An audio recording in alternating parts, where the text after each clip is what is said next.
So manage fields. When we loaded our files the other day, we saw that we were not able to do a join, right? Because the field Yes. types were different. And for that, we added the manage field stage. So one purpose of the manage field stage is that it allows you to change your field types, right? Or change the field names. Okay, but in addition to that, manage fields stage has a other very important function. So let's first write that down. So the purpose of manage field stage is, so use the manage field stage to basically select fields, to edit fields, and most important, view field changes. So manage field stage, we were able to edit our fields, right? So if I can quickly go back to the data catalog.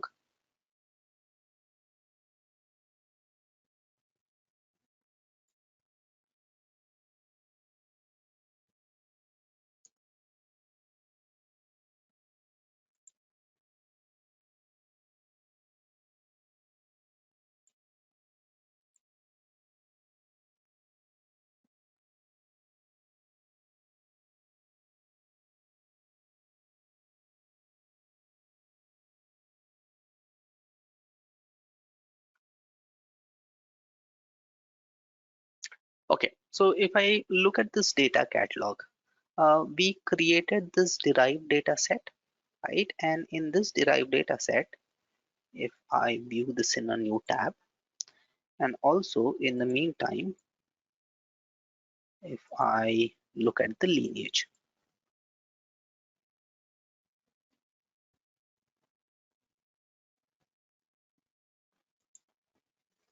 Hmm,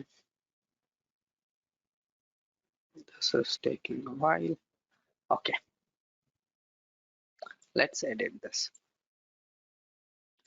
And let's also look at the lineage where we are.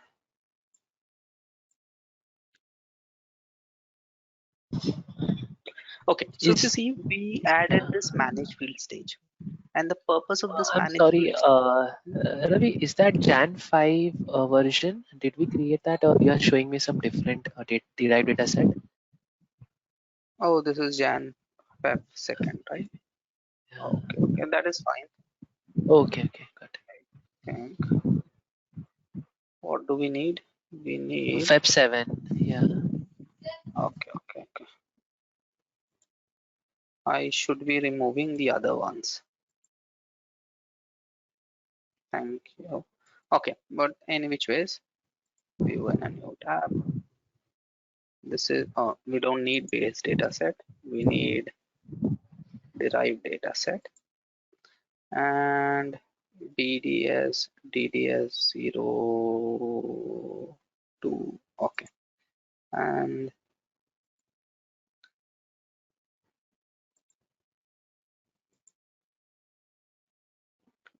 DDS 03. So what all are we checking? We are checking DDS 03. Let's edit this and also look at the lineage.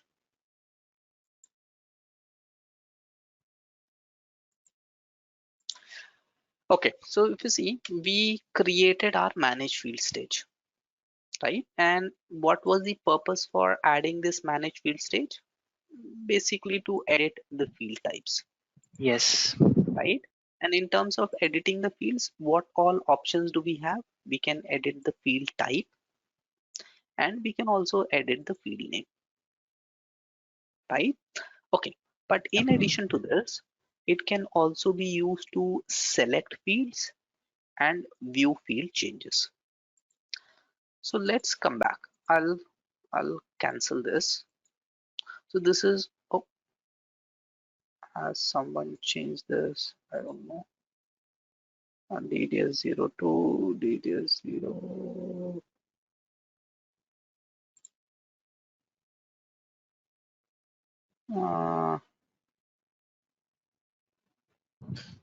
This is The inverted. last update is of 21st Feb only, so Okay, let me get my head around this.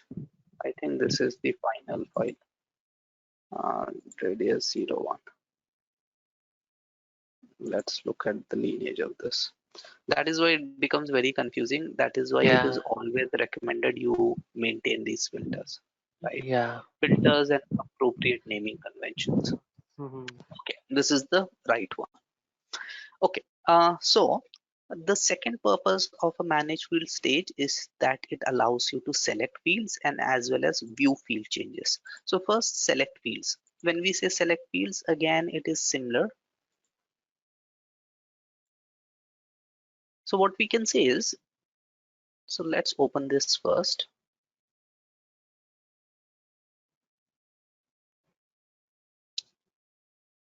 and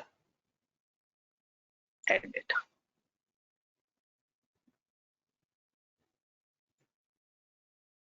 Okay, so right now, if you look at this data set, this is our final data set that we have created till now.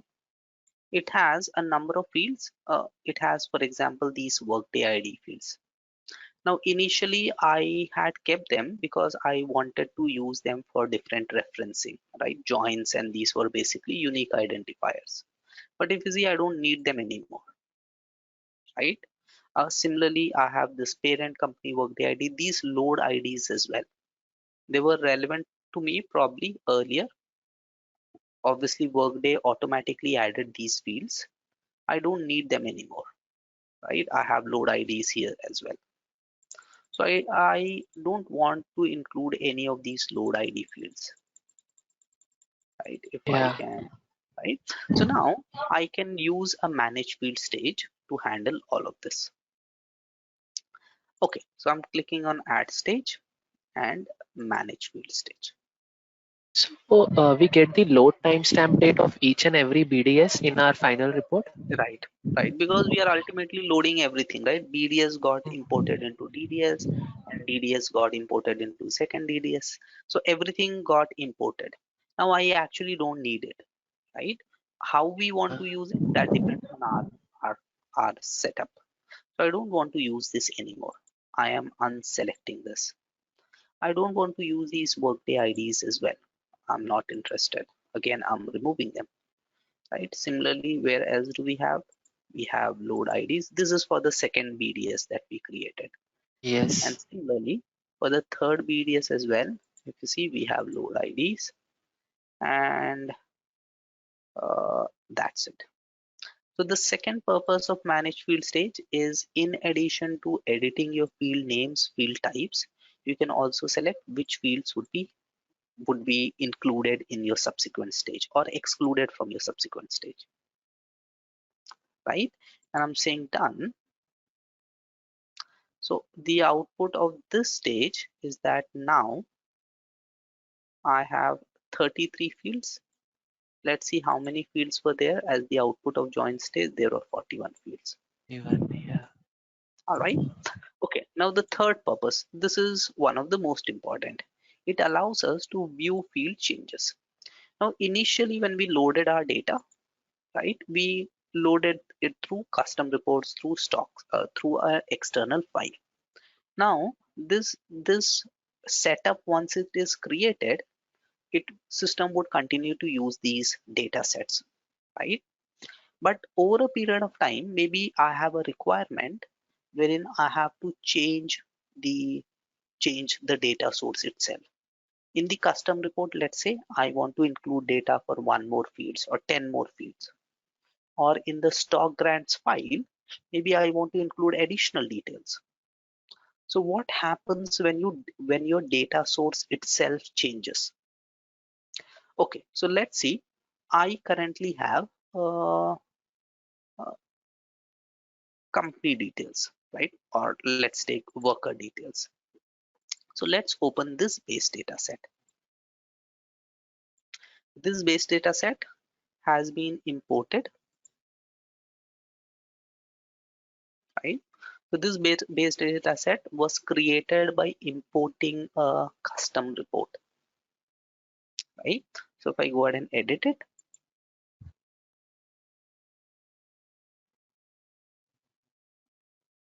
So this is what it is. This was my custom report and I simply imported it to create my base data set. When I imported it, Workday just added two extra fields. Everything is already there. Now let's say I go ahead and change my custom report. So what is my custom report? Let's go ahead and see our custom report. So it was ZF03 worker details. So this is my custom report.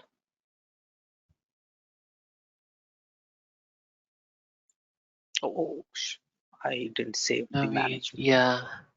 Okay. Anyway, that is fine. Okay, so this is my base data set. It has worker name, employee ID, worker type, supervisory org, which is basically coming from here. Worker name, employee ID, worker type, supervisory org, and so on and so forth.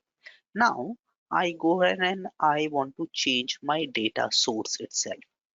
So I'll come to the additional actions, custom report, and let me edit this report. So we are now editing the actual custom report, right? Actual custom report. Okay, okay. Yeah.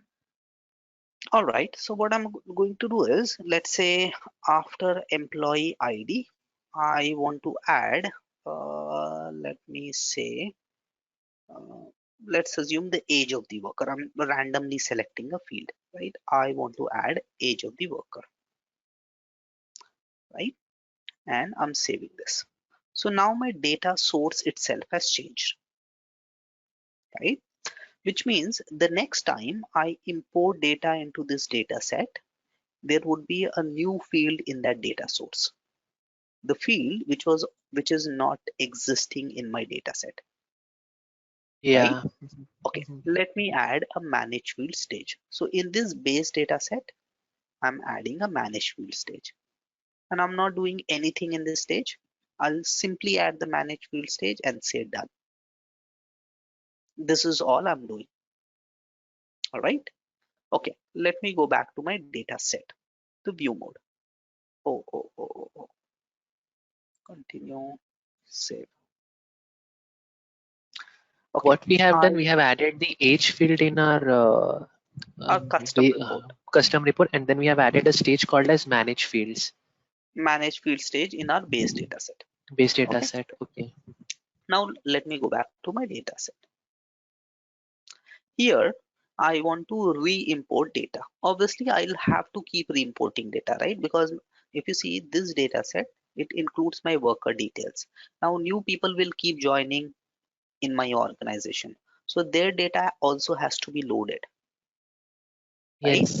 So now, after I created this data set on, let's say, 2 weeks back, and now I have hired 100 new people. Obviously, details of those 100 new people should also be included in my Prism setup. So now, this base data set, which already has data, which was loaded on, uh, when was it loaded? It was loaded on uh, February the 7th, and it's been 21 days. So obviously, we have hired new people. So I want to reload data, the latest data, right? In production system, you'll automatically set up an integration. What will that integration do? It will run on a daily or a weekly basis and automatically reload that data, right? Okay, so for now, I want to go to data set and I want to run that integration now. Okay. So last time when we created this BDS, we selected run now. So Right. that's the reason the load timestamp is 7th Feb. Right, right, Okay. right. Now, when I rerun now, my load timestamp will obviously automatically change. So instead of running it now every time, what I can do is, as I discussed last time, I can edit the integration details and schedule it so that it Okay. automatically runs on a daily basis or whatever frequency I want to define. Okay, I'll talk about that later. For now, I just want to run it now on an ad hoc basis. I'm saying confirm. Okay. You have successfully started an integration run to bring data into the data set. I'll say done.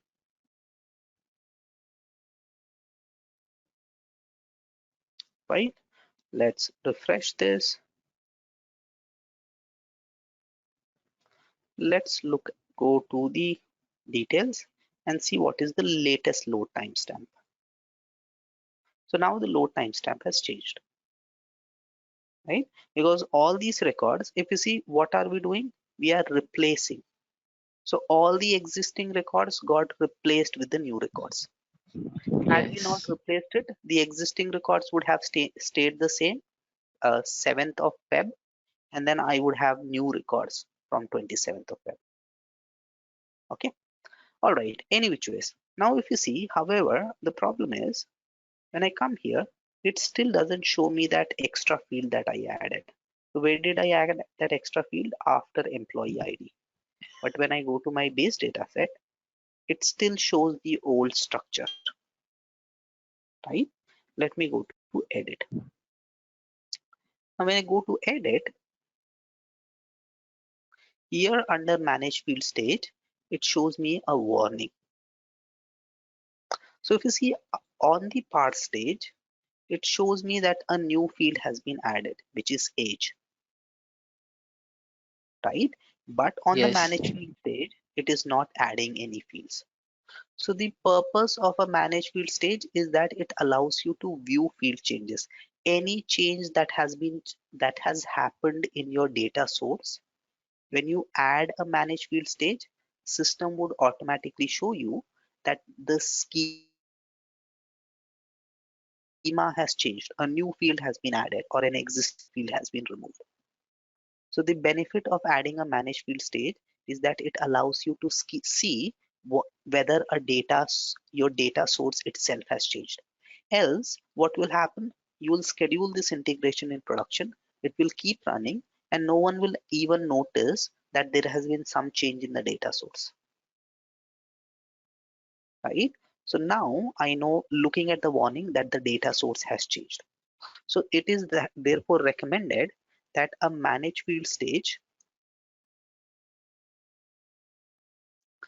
add a manage field stage at the beginning or in the base data set to identify any changes in the data source. So if I go here, now when I click on this warning, it will show me that there has been a schema change. So where is that schema change? It is here. So manage field stage would make sure that my subsequent systems wouldn't get impacted. So it will simply show me a warning and tell me that there is a schema change, and now I can decide whether I want to include this schema change or it was simply added by error. All right, so I decide, okay, this is valid and I want to include it, and I'll say done. Right, so any new field that gets added would always get added to the end. Okay. Make sense? Had I not Yes. added a manage field stage, I would not even have known. This data would then have got imported into the subsequent, and I would not even have known that my data source has changed. Maybe by mistake someone has changed the data source, right? Because you're getting data from third party systems, Yep. right? Okay, now the question is, how does Workday identify? So how did Workday know that a field has changed and a field has been added? Okay, so Workday, it basically handles schema changes in the manage field stage based on the source file header row. So how did Workday identify that the schema has changed? Based on the header columns. So for a custom report, what is the header row? Basically the headings, these XML aliases. Yes. Okay, so there are two scenarios. Maybe I'm reading the header row. For example, for a file, I'm not reading any of the header information. Okay, so if the source file has a header row, then what happens? Workday uses the field names in the header row to determine which fields have changed in the source. So it reads that header rows and then does that comparison. And this is why I mentioned earlier, once you have changed, once you have created a custom report and from there you have created a data set, then do not go ahead and change these XML schemas, because it is Yeah. these XML schemas that Workday uses. So if you see worker name, employee ID, worker types, so system uses these XML schemas, So, is it right? necessary to add manage field as the stage? Not necessary, but it is recommendation. So what we have added here, so if you see, we have not added manage field stage till now, but it was Yes. working perfectly fine. So it's a Workday recommendation that you add a manage field stage as the first stage of your data set.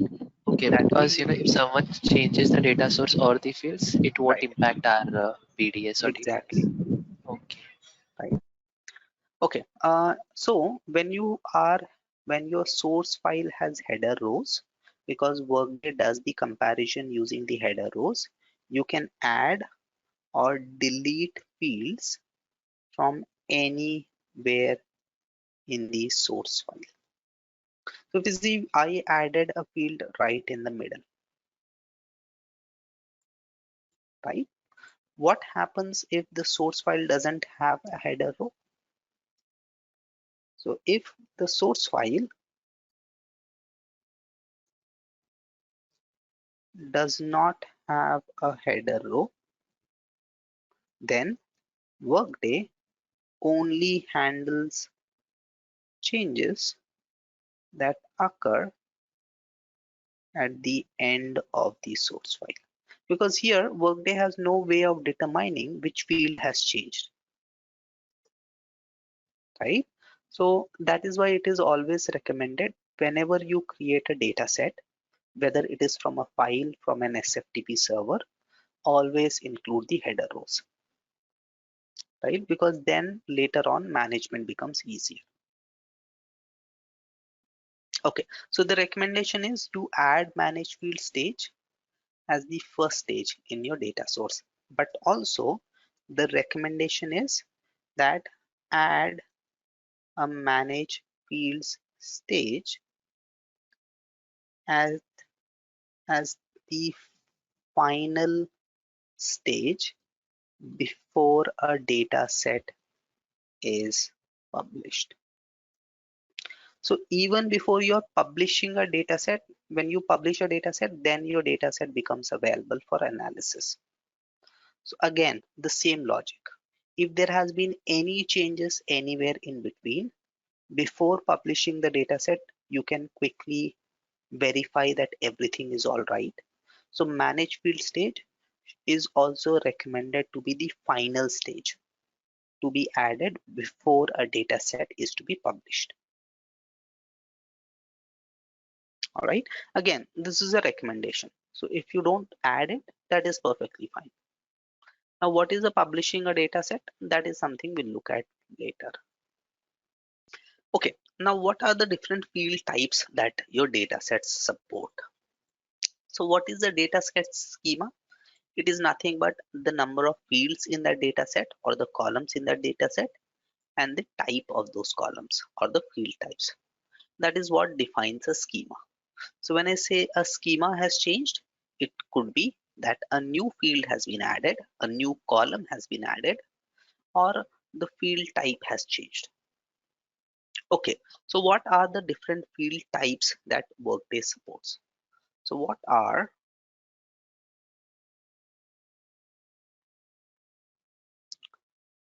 the different dataset field types that Workday supports?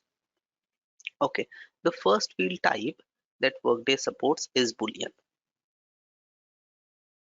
right? Which is basically yes or no,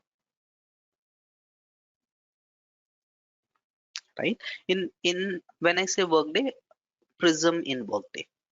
As such, in custom report, there is a field type called Boolean. If I go to a custom report or search for any field, you'll see that in terms of Workday reporting, they are all of different field types. So if I open here, this is a field of type text. Similarly, this is a field of type number. So this icon that I see here, this is a field of type numeric, right? Date of birth is a field of type date,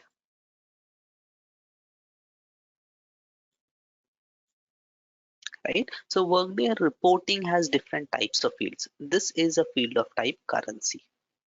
So what is a currency field? How is currency field different from a numeric field? It gives us the dollar signs as well, the Okay, yeah, currency the sign. currency values as well. So Yeah. Workday reporting always supported different field types, but Prism Analytics doesn't support all of them. So what are the field types that Prism Analytics support? The first one is Boolean, then it supports currency, then it supports date. Now Workday date field has both date and time, but Prism Analytics date field, it doesn't support that. We'll talk about that in a bit. Then it supports various numeric fields.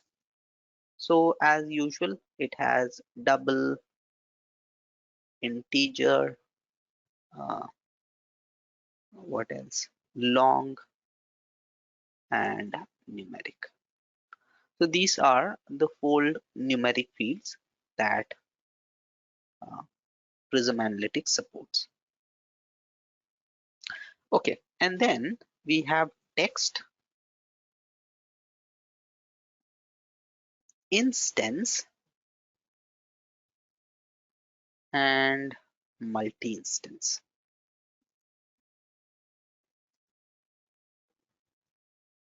I think we discussed about instance and multi-instance earlier, right? Uh, Okay, no problem.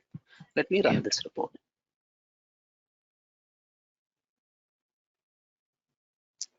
So when I run this report, okay, if you see this, and let me also open this report definition in a separate tab.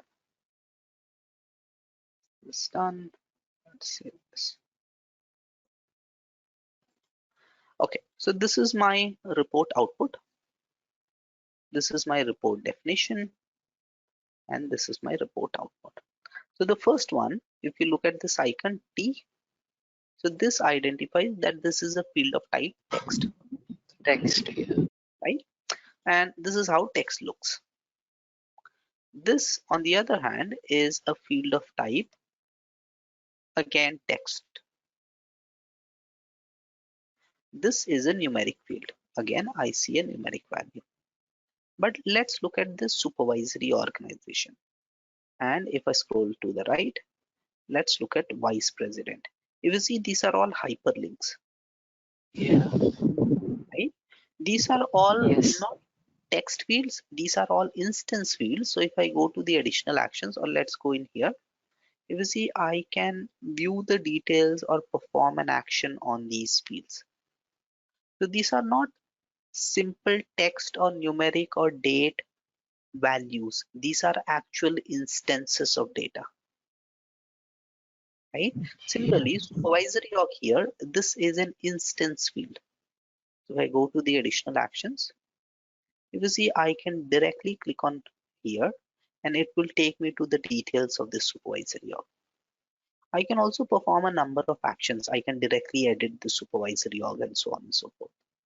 So these are all fields, and this is the icon. This is a single instance field or an instance field. Yeah. So in Workday, we call it single instance. In dataset, we simply call it an instance field. Okay. right? Even for Now, multi-instance, we call it as instance. multi-instance, we call it as multi-instance. So Okay. on the other hand, if I come to additional jobs, if you see, has a completely different icon. So this is a multi-instance field, right? So for example, a worker can only have one, let's say, gender, right? So while gender, if you see, is a single instance field, a worker cannot be both male and female, obviously, Yes. right? He would person would either be male or female or transgender or LGBTQ or so on. So this is a single instance field, which means a worker can only be associated with one gender value, whereas a worker can have multiple addresses, right? So address is a multi-instance field. So one to many relationship can exist between an address. Similarly, additional jobs, this is also a multi-instance field. So if I go to the actions, this is a multi-instance field because a worker can be performing multiple additional jobs, right? So in Workday, which when I say Workday in normal reporting, we have single instance, multi-instance. In Prism Analytics, we have multi-instance and instance. So single instance is simply known as an instance field, right? So if you see here, when I read my custom report, a multi-instance field, it simply gets mapped to a multi-instance field in the base data set. So Okay. Workday automatically does this mapping.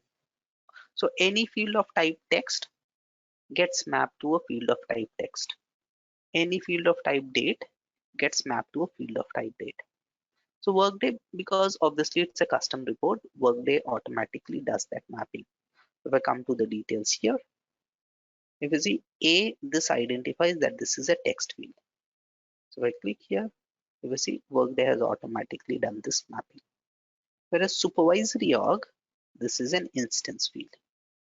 Let's look at additional jobs. Additional jobs, if you see the icon, this is a multi-instance field. So Workday automatically does this mapping between the custom reports and the base data sets, right? Yes. Perfect. Now, with respect to currency, or I'll talk about currency in just a bit. So this is how Workday does the mapping. So mapping between custom reports and base data sets. And this is pretty straightforward, right? So anything which is stored as a boolean in a custom report is mapped to a boolean in dataset. So what is a boolean? Boolean is a field of type yes or no or true or false. Yes. True or false. Yeah. Okay, anything which is of type text obviously gets mapped to text in base dataset. Now, in addition to text, Workday reporting also has something called a rich text. However, rich text is not supported. What is rich text?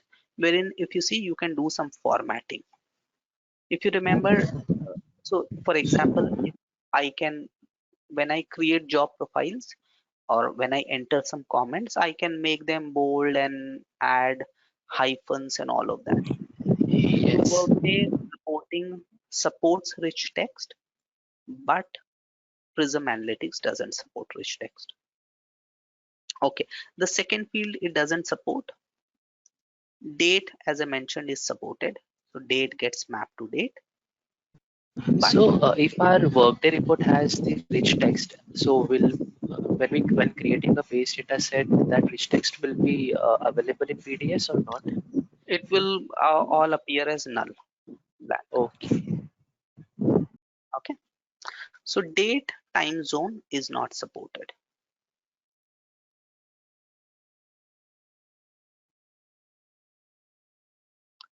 So basically only these two field types are not supported. One is, I'll not add others because they are all self-explanatory. Yes. So only date, time zone, only simple date is supported, but we know that many date fields they also come with time zone. They are not supported. With respect to currency, you can have any kind of currency field, not just for custom report but external data as well, as long as the currency field has a code. So that is why if you remember when we created our custom report initially, where is it? One of the prerequisites is show currency column should be checked. So this is how Prism Analytics identify that this is a field of type currency. So for with respect to currency, any of these formats are supported. So for example, you can say 300.00 US dollars, or maybe you can say USD 300, right? Or maybe you can say 3000 USD. So Workday would take any combination of these fields as long as there is this currency code USD.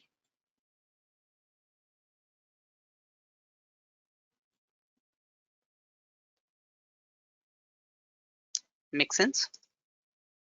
Or maybe you want Yes. No, this no, way, got it. any of these formats are supported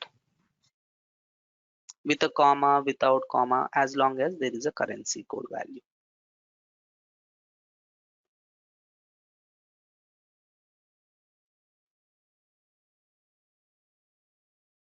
Okay, there's another concept as well, which is null values. Now, wherever, as I mentioned, Workday is not able to identify a relevant field type, or basically data itself is not available, Workday simply shows a null value there. So wherever either data is not available, so let's see, do we have data unavailable somewhere? Now, whenever Workday come across some field wherein there's no data, if you see when I run this report, in in reporting there's no concept of a null field. So in Workday there's no concept of a null field. Wherever there's no data, Workday simply shows blank output. So if I run this report, let me run this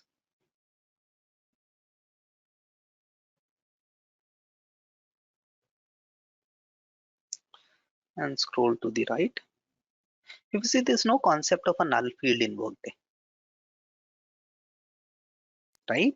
Either there is Yes. data or there's no data. But the same data, when it is brought into my data set, you will see Workday replaces all blank values with null, right? Yes. Or wherever it's not able to identify the data, which is not in the right format, let's say rich text, again, Workday replaces it with null, right? So wherever Workday is not able to identify the data format, now there is two things that is happening. The first thing is I'm bringing in data from custom report into data set, right? This I'm then modifying, transforming maybe through my base data set. I brought this data into BDS. From this BDS, this went into, let's say, my DDS1. From there, it went into my DDS2, and so on and so forth. Finally, I go ahead and publish my data set, which becomes my PDS, Yep. right? Now, when I publish my data set, in Workday, all reporting, if I go back to my report and open the details, all reporting in Workday happens through something called a data source. So if you see, all reporting in Workday happens through a data source. This is what is used for all reporting in Workday. Okay, so once again, my initial data was in custom report, it was in some non-Workday data, it was in files, it was in SFTP server, whatever. I brought all of that data into different base data sets. From there, I transform the data. And finally, once my data is transformed, I finally publish the data. Once I publish my data, Workday creates a data source once again, right? Now, once my data source is created, this is known as a Prism data source. Okay. Now, once my So Prism data source altogether, is a new created, data source gets created. correct. This Okay. I can now use for my reporting. Ultimately, what is the purpose of my Prism Analytics? So that I can bring data from different sources. I can blend and transform and modify the data. And then that data, ultimately, how will I visualize the data? In my data set, there could be millions of records. So that data is again visualized and understood with the help of different reports, right? So ultimately, when you publish the data, Workday again creates a complete new data source, which is referred to as Prism data source. And that data source is again used for reporting. So if you see here, initially when we got some blank values, it added null to it, right? Because here Yes. Workday deals with null. But ultimately, finally, when we do reporting once again, in reporting, there's no concept of a null, right? So this is what Workday does. Anything which is null in the published data set, based on the field type, Workday again does this conversion. Okay, so what is the idea? In Workday reporting,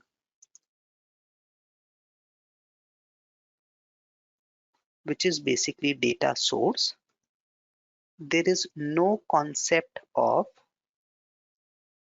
a null value, right?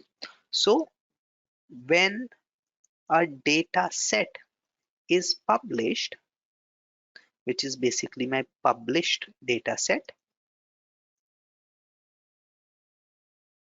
Workday replaces all null values in the data source. So if I see here in my base data set, in my derived data set, here, I have null values. Ultimately, when I go ahead and publish my data set, my derived data set, Workday would again replace all null values. Now, how does that replacement happens? That replacement happens. So again, so if you see initially, this is my base data set. It has null values. That base data set would then flow into derived data set. It will then flow here. So this data set also has null values. When I finally publish it, it will create a data source, Okay. right? Now again, in that data source, null values have to be replaced. Now, how are they replaced? So if there is a null value in a Boolean field, then it is replaced with false, right? If there is a null value in a currency field, then it is replaced with 0. If it is null value in a numeric field or a currency field or a long field, then again it is replaced with 1. Is it something that we do in normal workday reporting? Show no when empty. That is a different concept. That is only for Okay. display purpose, Yeah. Okay. Okay. right? You're talking about the options, right? Show no when Yes. Yes. empty. Options. Yes. In Workday, again, things could be empty. So for here, additional jobs, it is empty, right? Yes. But age could be empty, but age could be 0. These are two different things. Yes. Got Age it. is empty when I have not entered my date of birth, but my age is 0 when I'm just born, right? My age is less than 1 year. Then system would calculate age to be 0 if you create a Yes. date calculation. So any value which is numeric and there any null exists. So again, if I go back, let's look at this final data set. I'm not sure if there would be any values, but let's go ahead and check. So if I go ahead and publish this data set, the data source that gets created, this is how all null values are dealt. So numeric becomes changed with 0. If there is an instance field or a text field or a multi-instance field and there is null in it, it is all replaced with blank values. So if you see additional jobs, it is an instance field. So if I come here, so whatever null values come in this, it will all be replaced with 0. It will all be replaced with 0. If you see, there is a Okay. null value here. We Yes. just saw it, right? It went up. It went up, yeah. So any which ways. So this, because this is a numeric field, if there are any null values here, this null value in the data source which gets created, it will be replaced with 0. Why? Because this is a numeric field. Numeric. So Supervisory according to the org, data type, it will give us the data, right, zero or false. right, Okay. right. Because this is an instance supervisory org, here it will be replaced with a blank value. Okay. All right. So any null values will be replaced in the final. So if you see two-way conversion is happening. Initially, when there was no values in my custom report, those no values became replaced with null, right? Finally, when I convert this data source and publish it, then again, these null values will be replaced with blank or zero or false based on the field type. Okay. All right. So let me stop here. Okay. Okay. So I let's connect tomorrow then.